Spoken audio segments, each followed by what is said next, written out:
Sebze olması lazım. Yani ilgiliye de böyle tektir. Tek tutar. Ya ben bir de başka bir ortağım var. Bir ortağımız var. Güzel.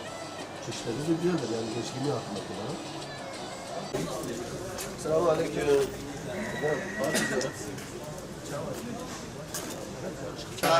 عليكم السلام ورحمة الله. خذ رازي حجاب بخيراتين.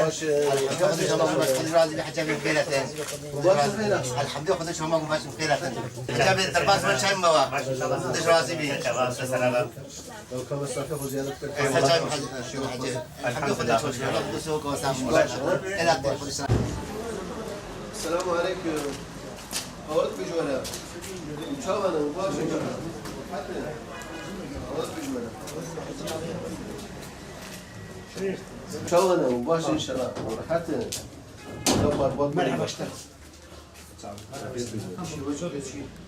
Bu böyle cami o yüzden ama bunu çift cam sağlam önce nazarı görmeye bakıyorlar. Kam işi yapmasın, hali yapmasın. والله Estağfurullah ziyaret kıl. حالة والله اشترى والله ايش يعني قبل Çiğ zaf şikayete hoş çiğ yani. يا والله شكاية شير بياسة يا دورنا Ama saat هي مصطفى فتحنا كده. وسيل فتح. ربي العالمين يرزقك كيف نبدا.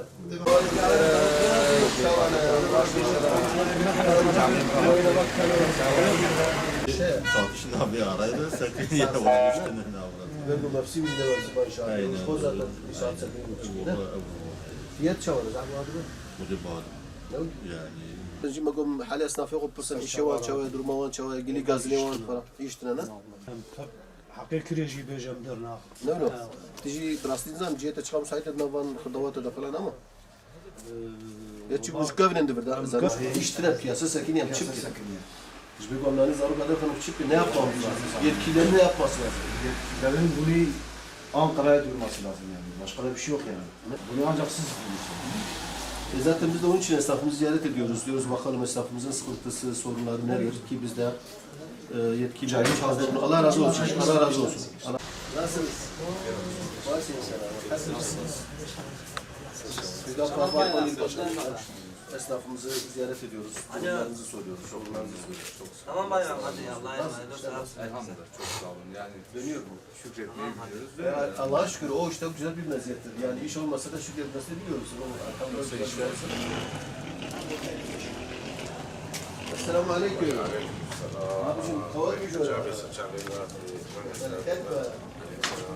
Bu kandilina mesafı bahane ortası, şu ortası, durun çavaya, tiştigo sorun, sıkıntıya konuşmaya bejin, bir komşu yetkiliye bejin, sırnavi vakım, benim sor esnafı ve sıkıntıya da sorunu var ve var hana şikayeti var hana.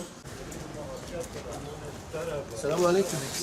Çok kavak mı şöyle? Bereket bir şey tepkide var. Çişi var kısa, hali var kısa, sorunu var, sıkıntı var, şikayeti var. Şurada da Keraz şimdi yan dükkana bırakacağım, o da borçla. Para yok. Veriyoruz. Bak dün 90 milyonluk parayla eve gitmiş. Evet. Bak hepsi borç. Sıcak para yok. Kimseden para alamıyoruz ve borçla da çalışmak zorundayız. Selamun aleyküm. Çok kavak mı şöyle? Bereket bir çavana, başı inşallah.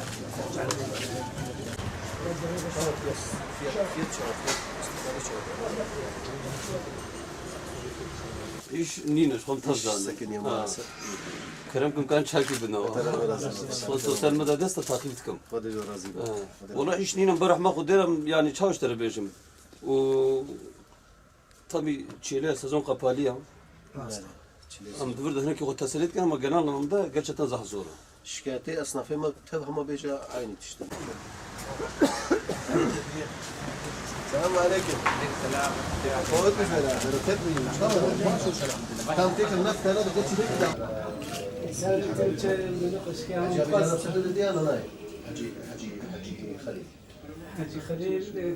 Özdemir.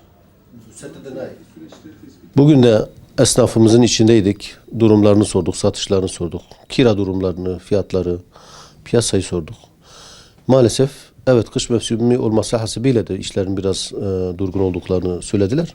Fakat genel itibarla piyasanın istikrarsızlığından, fiyatların sık sık artışından, dükkan kiralarının artışından şikayetleri oldu.